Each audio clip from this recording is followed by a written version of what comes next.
Bonjour, I'm Janice and bienvenue to my channel. This week is going to be a very special week because it marks 2 years that I have been in France. I cannot believe it's been 24 months since I arrived in Paris at 5:30 a.m. with 2 animals, 3 suitcases. I never imagined how much this country would shape me.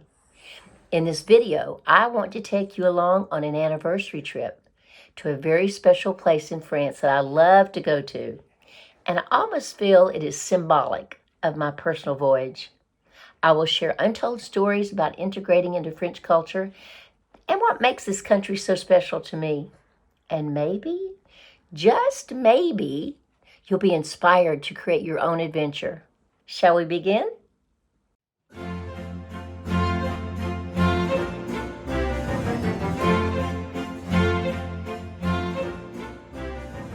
The winter whispers through the storied streets of Versailles, not far from the grandeur of Fontainebleau, where my journey began. My name is Janice, and at 72, my thirst for the beauty of France and its tales remains unquenched. Today, I walk through Versailles not just as a visitor, but as a seeker of stories, accompanied by my dear friend Hadassah. Our first steps lead us down the Rue Royale, a pathway lined with the echoes of the past. Here the air is thick with the essence of bygone eras, where every cobblestone and corner shop has a tale to whisper. This street, lined with elegant 18th century buildings, connects the hearts of its people to the majestic chateau at its end. We venture next into the St. Louis Quarter, where the essence of old Versailles lingers like winter frost. Here the intimate charm of the city reveals itself in quiet courtyards and hidden streets, a stark contrast to the opulence of the palace.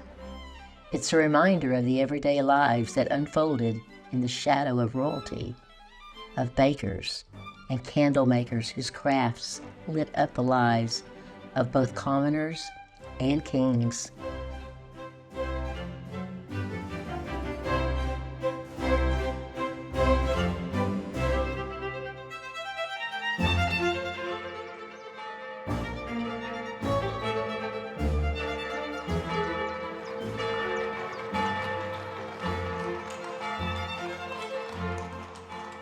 The Chateau de Versailles, in its winter dress, stands as a monument to the dreams and despairs of its inhabitants.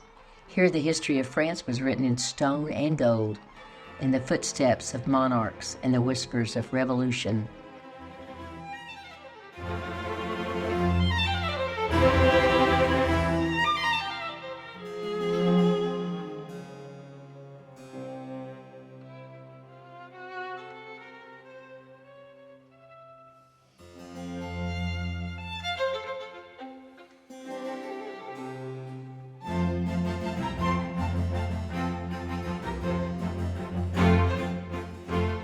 Behind the grand facade of the Opera Royale, we find a space where the air hums with the silent melodies of operas past.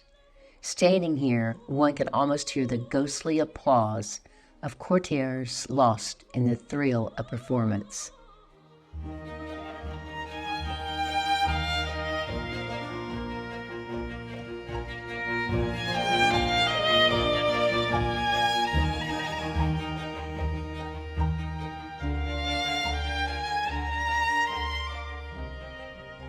The meadows around the Trianon unfold like a canvas painted with the hues of winter.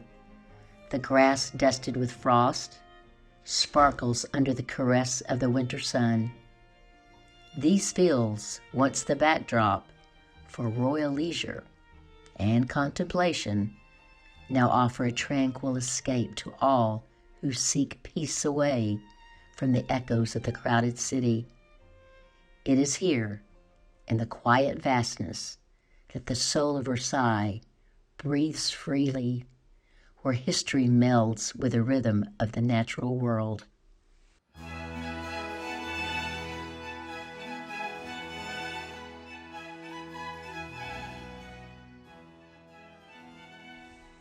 Wandering further, we reach the King's Lake, a tranquil expanse of water that mirrors the solemn sky framed by the bare branches of winter.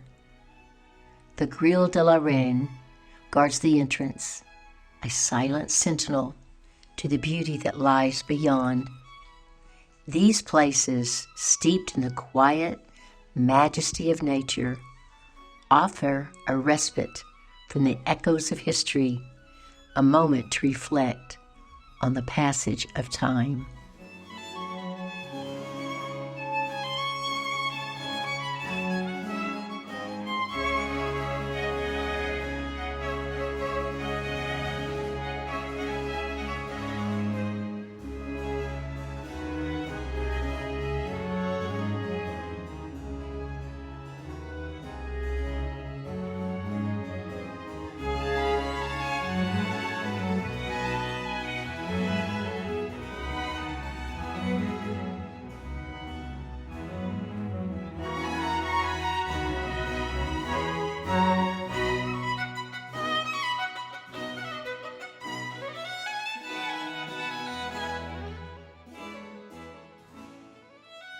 As we step inside, the warmth envelops us, a stark contrast to the crisp winter air.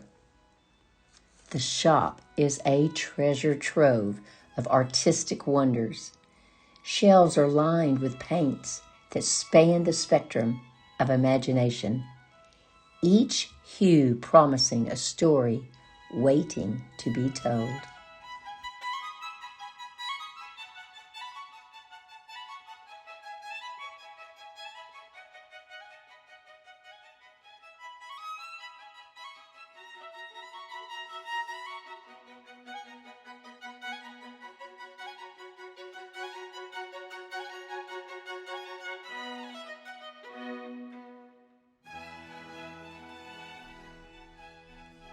In the quiet of winter, the stories of Versailles whisper more loudly, tales of glory, of sorrow, and of life as it dances through the ages. And as I walk, accompanied by the legacy of those who walked these paths before me, I am reminded that history is not just the stories we are told, but the ones we live, the ones we carry with us. In Versailles, history is not just remembered, it is felt. Versailles remains now and forever a symbol of the beauty and complexity of the human spirit.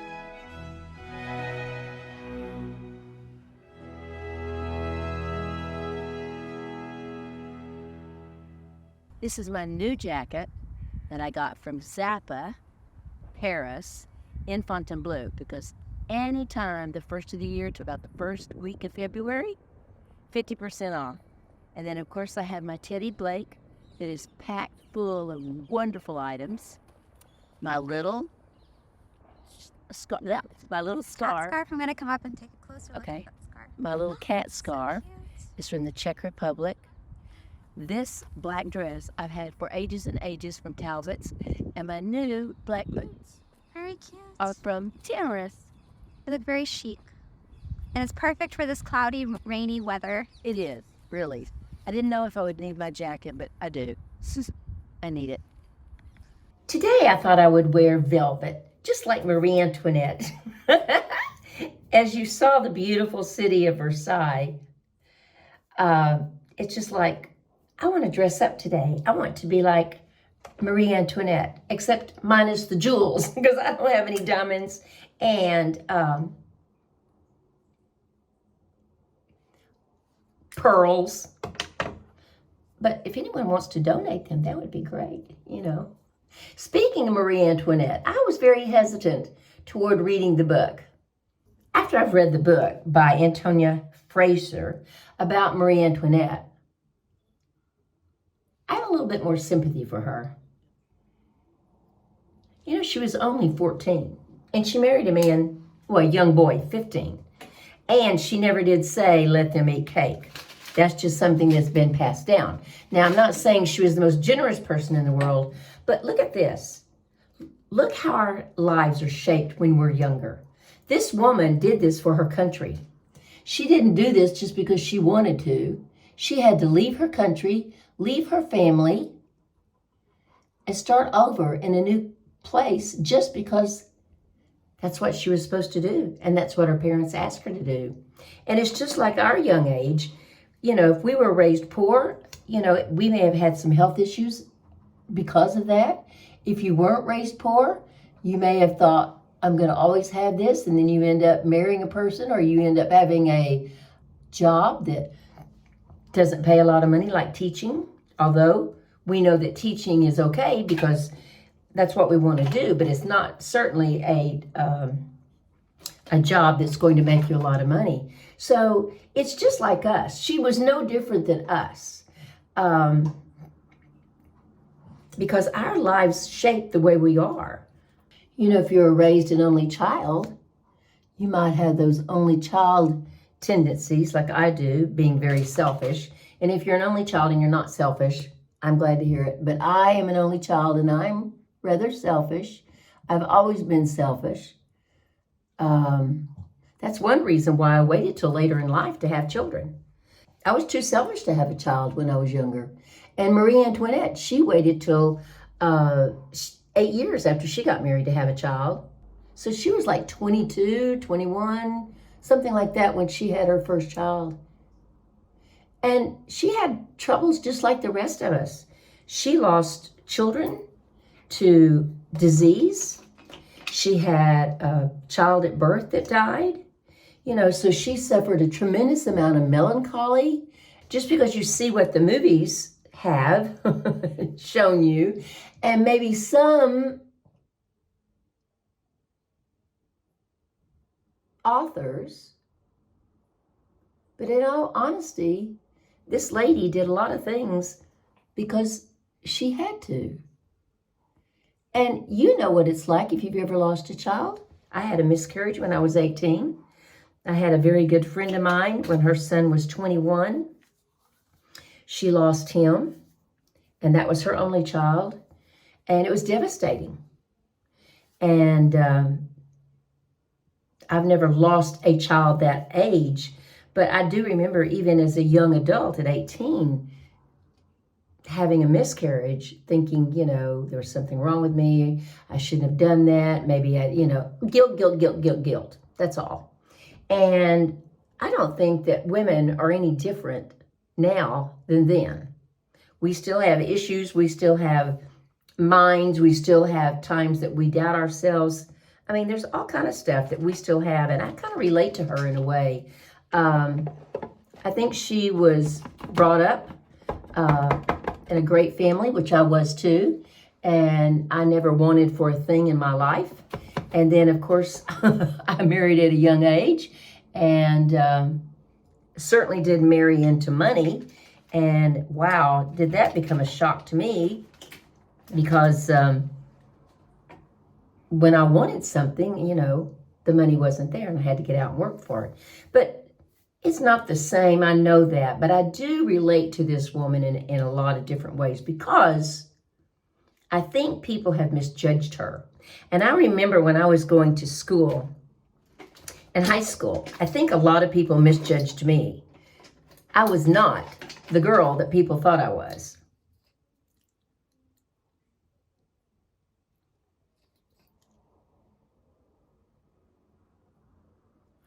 I always had an outward appearance of being confident, but I wasn't. Absolutely. I lacked self-confidence like you wouldn't believe. But the trick to it was not letting anybody know it. And I guess that's the way I've been all my life.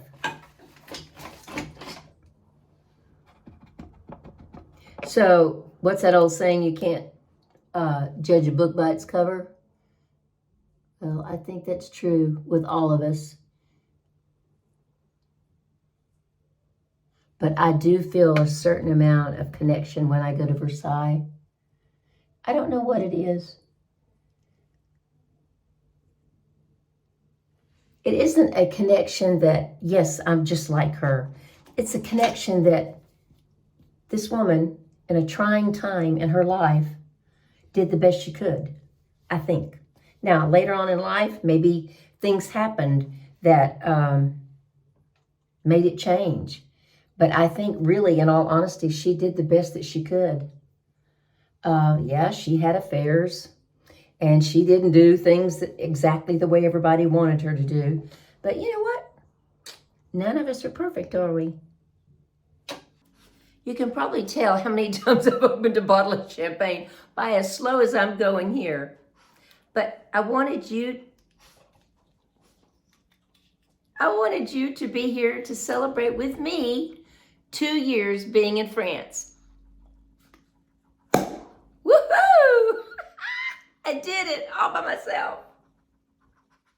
Let's have a toast. Now, you may be having your coffee, you may be having your tea, or you may just be having a little champagne with me.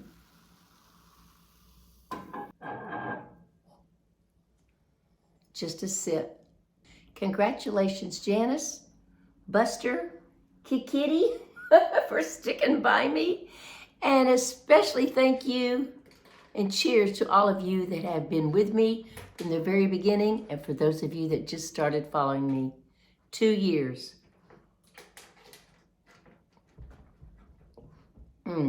That's good. But I have a feeling if I drink too much of this, I won't be able to do my chat.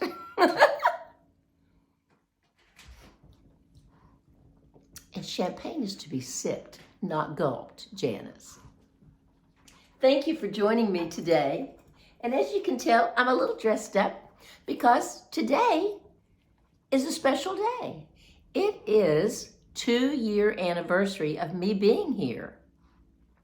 And I cannot tell you, at least a couple of times a month, I get someone that says, Janice, are you moving back? Or when are you going back? Or do you plan on going back? No, absolutely not. I don't plan on going back.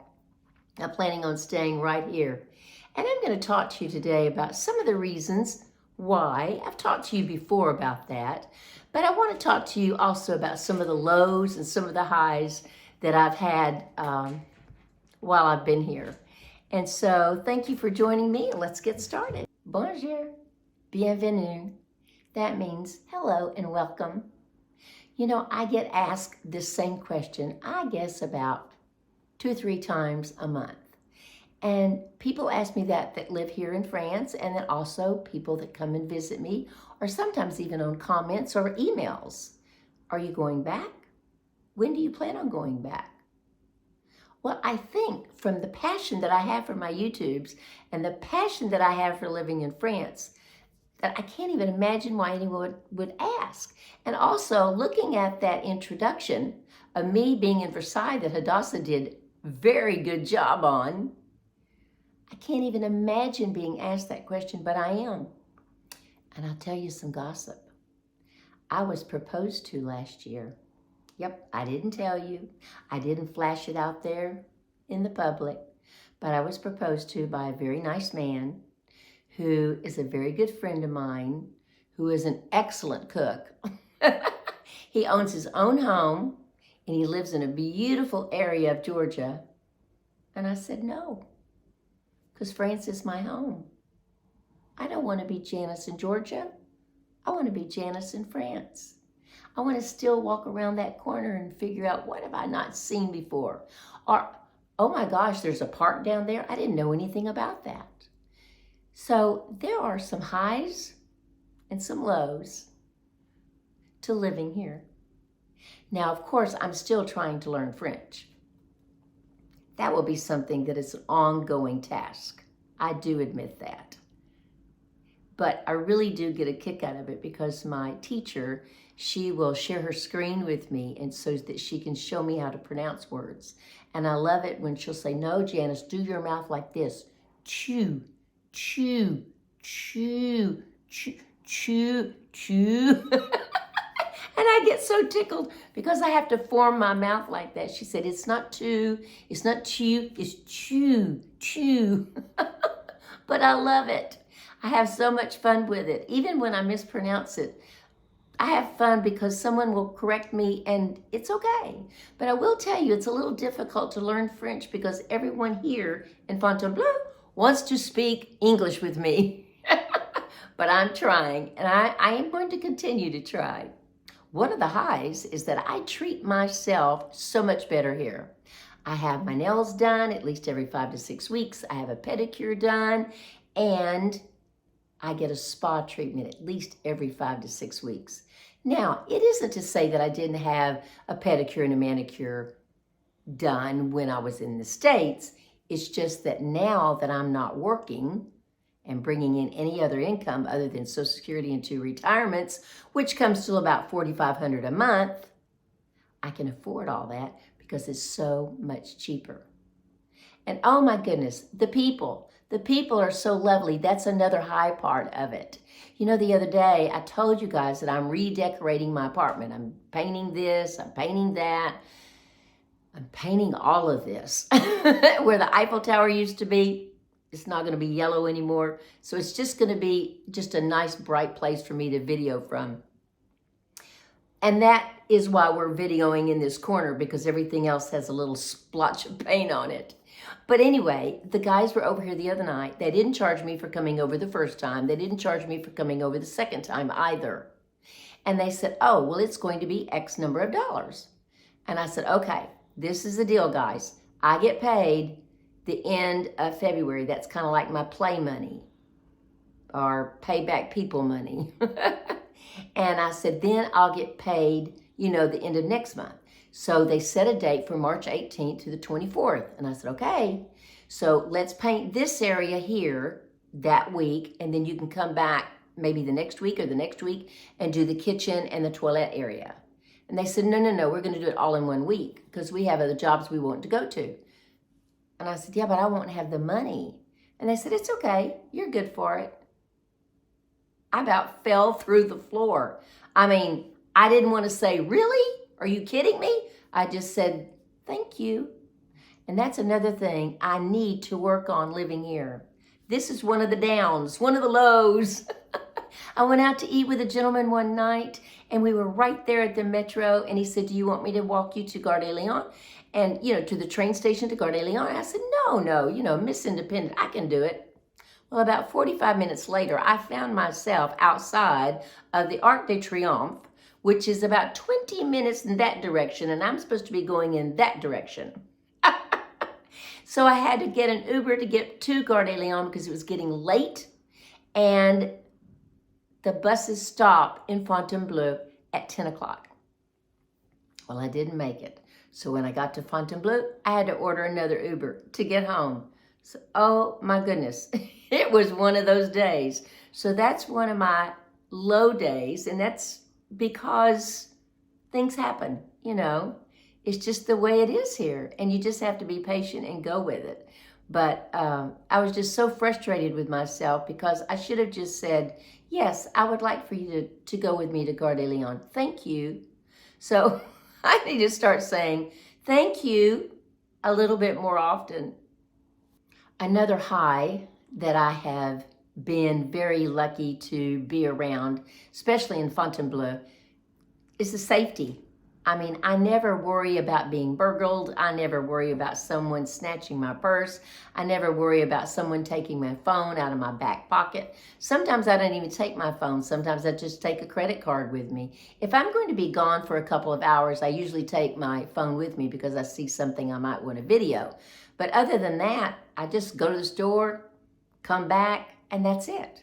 And I never worry about someone breaking in my house. And, you know, of course, I'm on the 4th floor, so it'd be a little difficult. But even then, I just don't worry about it. So that's a real plus for me. And the other day when I went to Versailles, I certainly didn't worry about being there because Versailles has one of the highest rating of nonviolent cities around. I mean, you wouldn't believe the percentage. Now, I will tell you the low point of going through Gare de Lyon the other day was when they had just had a stabbing. And I didn't know anything about it. I saw a lot of policemen and a lot of soldiers in camouflage with rifles out and stuff like that. And I didn't pay any attention to them because sometimes they do that. Normally they walk through the train station, but these people were absolutely standing by and behind some tape. But I just glanced, I didn't pay any attention to them. I kept on walking because it was, number one, it was Saturday. And Saturday, all the train stations are so busy. But they had let me off in another train station, not another train station, but another hall. And I don't normally go to that hall. That's why I saw this stuff going on. So I went over to my hall 1 so I could have my Starbucks and to meet my friend Alex that works at Starbucks. And then someone texted me and said, "Are you okay?" And I said, "Yes, I'm okay." But what I didn't know is that they had had a stabbing, and that's what that was all about. So those are some of the lows that you have to put up with. I mean, you know, things happen. I'm not going to compare it to the States because you can't. You just can't. I mean, it's a different environment, a different lifestyle, but those are things that you do have to put up with, and those are some of the low points that I have to put up with. But Fontainebleau, the only thing I've ever had in Fontainebleau is the farmers did a protest the other day, and I believe a couple of months ago we had another protest here, and all they do is just honk horns and walk through the streets, and you see protests all the time. So that doesn't bother me at all, but it's just one of those things that you deal with. You just learn to live with. And it's like, if you don't like protest, if you don't like being patient, if you don't like things like that, you don't need to be living in France, because boy, have I learned to be patient. And let's see, what is another down? I can't think of too many lows. I think the lowest is me not being able to speak French, and I really am trying to work on it. And I know you probably are sitting there going, "You've been there 2 years, you should know more than you know." And I agree with you, I should, but I don't. Oh, another high is being YouTube. I love YouTube. I have found out that YouTube is absolutely my passion. I love it. I breathe it. I think about it. It's just one of those things that if I go around and I see that, oh, that's got to go on YouTube. Oh, that's got to go on Instagram. I mean, that's just the way it is. And this is another high point. I have met so many people from the States. So many people that have come to Fontainebleau and said, "Janice, would you come and have coffee with us, or hot chocolate, or sometimes we'll even take you to lunch." And then I love it. And then tomorrow, in fact, I have a lady from Washington that sent me a message. She said, "Janice, I'm going to be in town. You want to meet at La Train Bleue?" And that means I only have to go to one train station. And I said, yes, that's what I want to do. And it's just fun to catch up. So we'll catch up with each other. And that has been a real, true highlight of living here.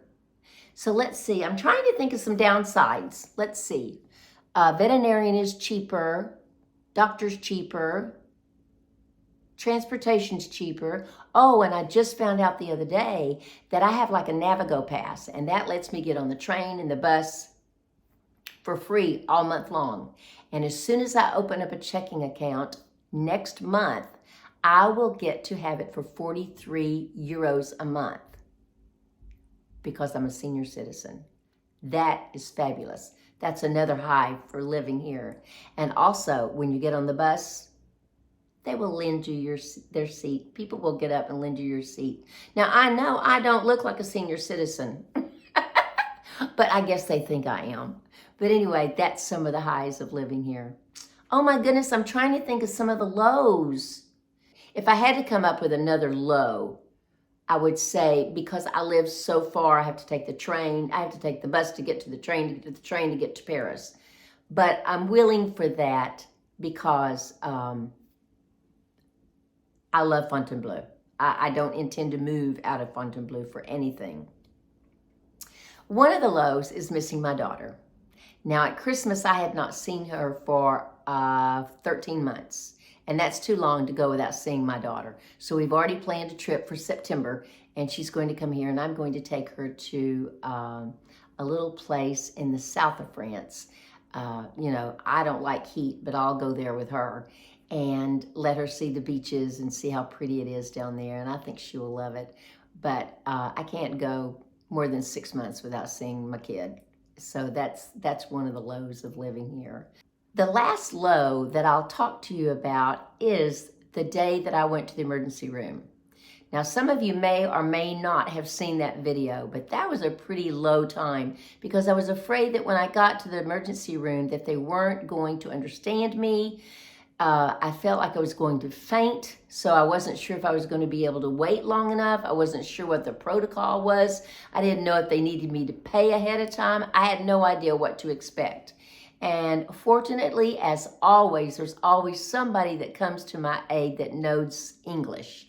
And we got through it, and my dear friends, Lisa and her husband, spoke to the lady, that was doing all the paperwork in the front of the emergency room.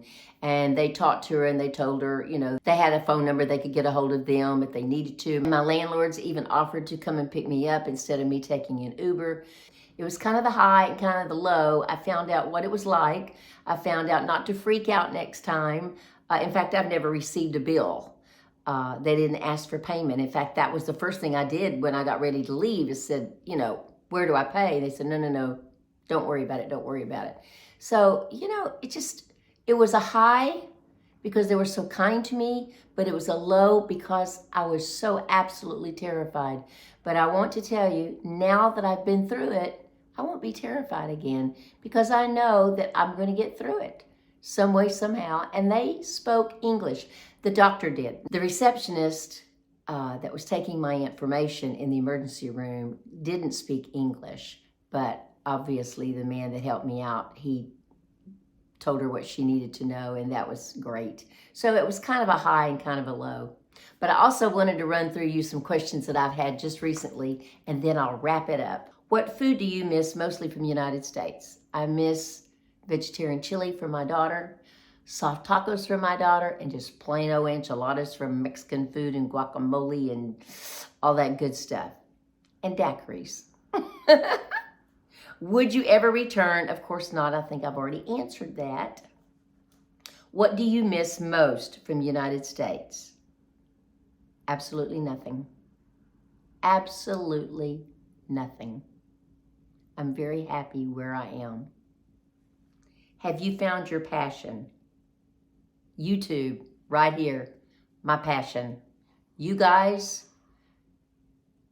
mean everything to me. Yep, I love doing this. Do you think your animals like living in France? Well, of course they do. And Kitty really likes it because Kitty gets to go outside when it's sunny. And Max doesn't care as long as Mama's here. In fact, he's on the floor with his head on my foot right now. And Buster's right over there. So they're just fine. They don't care where they are. Last question. Do you miss driving? Absolutely not do I miss driving. And to be very honest, the people that are on the road, they don't miss me driving either. I hope you've enjoyed my video. I've tried to be as candid as I can be about some of the highs and the lows of the past 2 years. Thank you for celebrating with me. And as always, I love you. Au revoir.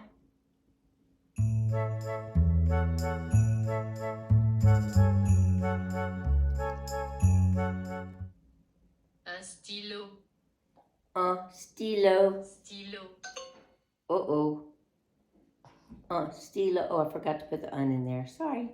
Elle travaille à la gare. Max, are you learning? Elle travaille à la gare.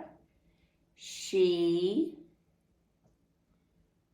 works at the train station. Yay! You got it right, Max. Tu as la lettre pour Hélène? Toilette. Oui, no. Oui, elle est sur l'ordinateur. Okay, Max, did you know that one? Did you know that one? Did you know that one? Un médecin. Un médecin. Un médecin. Un médecin.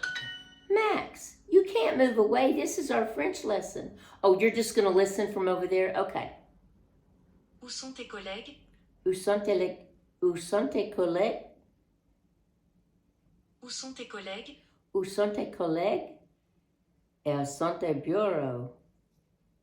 Bureau means office. There wouldn't be in the garden. Yay! Max, are you ready to go to sleep? Does French put you to sleep?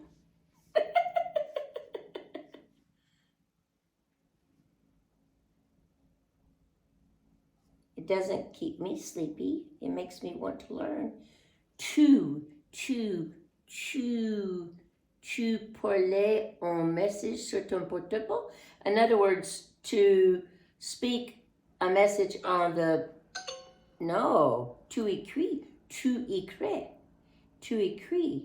un message. You are writing. Oh, you are writing. Okay, I got it. Nous voulons travailler. Nous voulons travailler. Voulons Voulons travailler. travailler. No, nous travaillons. I'm not doing very good tonight. Max, can we take a break?